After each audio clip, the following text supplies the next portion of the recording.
ओम नमः शिवाय। श्री शिव महापुराण दूसरा खंड अध्याय 37। ब्रह्मा जी ने आगे कहा, हे नारद, मैंने दक्ष यज्ञ विध्वंस का पूरा वृतांत और अहंकार को नष्ट करने वाले शिव चरित्रों का तत्व ज्ञान तुम्हें दिया। अब तुम जो चाहो पूछ लो। यह सुनकर देवर्षि नारद जी अपने दोनों हाथ जोड़कर ब्रह्मा जी की प्रार्थना करते हुए नम्रतापूर्वक बोले, हे पिताश्री, अब आप ये बताइए कि जब शिव जी कैलाश पर्वत पर लौट आए उसके बाद क्या हुआ।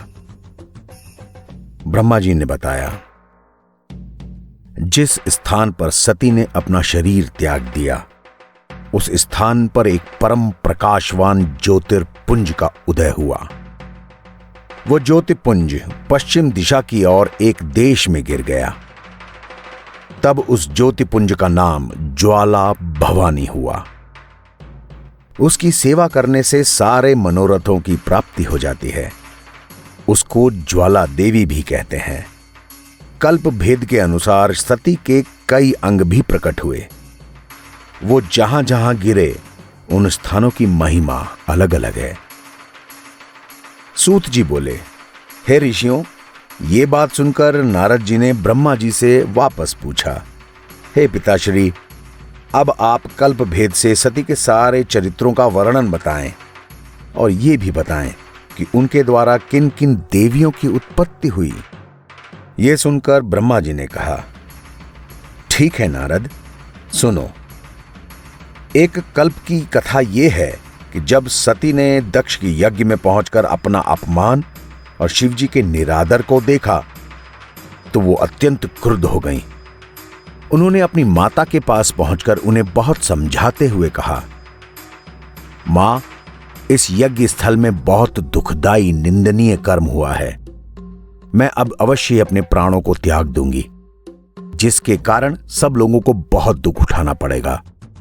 मेरी मृत्यु के बाद शिवजी के गण बहुत उपद्रव मचाएंगे और कोई भी व्यक्ति बिना दंड पाए नहीं बचेगा। इसके बाद शिवजी भी मेरे वियोग में बहुत दुखी होकर तीनों लोगों में भटकते रहेंगे।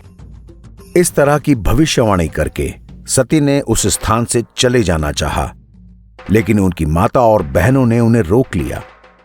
उस समय सती जी योग धारण करके अंतर्ध्यान हो गईं और गंगा तट पर पहुंचकर स्नान करने के बाद नए कपड़ों को धारण करने के बाद गंधमादन पर्वत पर पहुंची। वहां उन्होंने सबसे पहले शिव जी की पूजा की। उसके बाद सांस को ब्रह्मांड तक चढ़ाकर शरीर को त्याग परब्रह्म की ज्योति में लीन हो गईं। उस समय तीनों लोकों में भारी हाहाकार मच गया और एक ऐसी आवाज उत्पन्न हुई जिसके कारण दैत्यों के घर नष्ट हो गए और देवता अत्यंत दुखी हो गए। सती जी के साथ जो गण यज्ञ मंडप में गए थे वो भी बहुत दुखी हुए। उनमें से कुछ तो आत्मघात करके मर गए और कुछ विभिन्न तरह के उपद्रव करने लगे।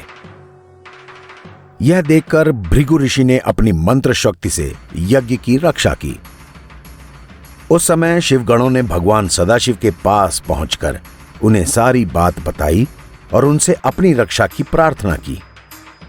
इस समाचार को सुनकर शिव जी अत्यंत क्रोधित हो गए। अपनी जटा को उखाड़ा और उसके द्वारा अनेक गणों को उत्पन्न किया। गणों की इस असंख्य सेना ने दक्ष के यज्ञ पर धावा बोल दिया और यज्ञ को नष्ट भ्रष्ट कर दिया। सभी सभासदों को पूरा दंड देने के बाद जब वे शिव जी के पास वापस पहुंचे उस समय शिवजी का क्रोध तो अवश्य कुछ कम हो गया था, परंतु सती का वियोग सहन नहीं कर पा रहे थे। उसी दुख में व्याकुल होकर वे अपने गणों के साथ गंगा तट पर जा पहुंचे, जिस स्थान पर सती ने अपना शरीर त्यागा था। वहां सती के शरीर को पड़ा देखकर वो मूर्छित हो गए। कुछ समय बाद जब उन्हें चेत हुआ तो वहीं सती का शरीर ऐसा दिखाई दिया जैसे कोई श्रेष्ठ कमल खिला हुआ हो। उस स्वरूप को देखकर शिवजी फिर मूर्छित हो गए। इसी का आश्रय लेकर उन्होंने यह भी प्रदर्शित किया कि मोह सब दुखों का मूल है। इतनी कहानी सुनाने के बाद ब्रह्मा जी ने कहा, नारद, तुम इस संबंध में कोई संदेह मत रखना। शिव जी की लीला अत्यंत विचित्र है। कुछ देर बाद जब शिव जी को चैतन्यता वापस मिली, तब वे अपने को निपट अभागा अनुमान करके अधीर और निर्बल हो गए और किसी भी तरह संतोष धारण न करके जोर जोर से रोने चिल्लाने लगे। हे प्राण प्रिय, तुम्हारे तिरछे नेत्रों को देखे बिना मुझे बेचैनी हो रही है। भला तुम इतनी निष्ठुर कैसे हो गईं कि मुझसे बोलती तक नहीं?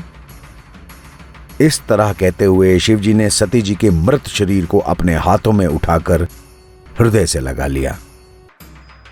कुछ समय बाद वे सती के मृत शरीर को अपने कंधे पर लेकर घोर दुख उठाते हुए चारों ओर भटकने लगे।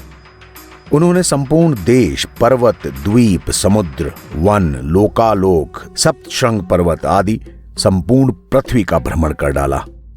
उसके बाद वे भरतखंड में आकर देव नदी के तट पर खड़े हो गए। उस स्थान पर बरगद का एक बहुत बड़ा और श्रेष्ठ वृक्ष था।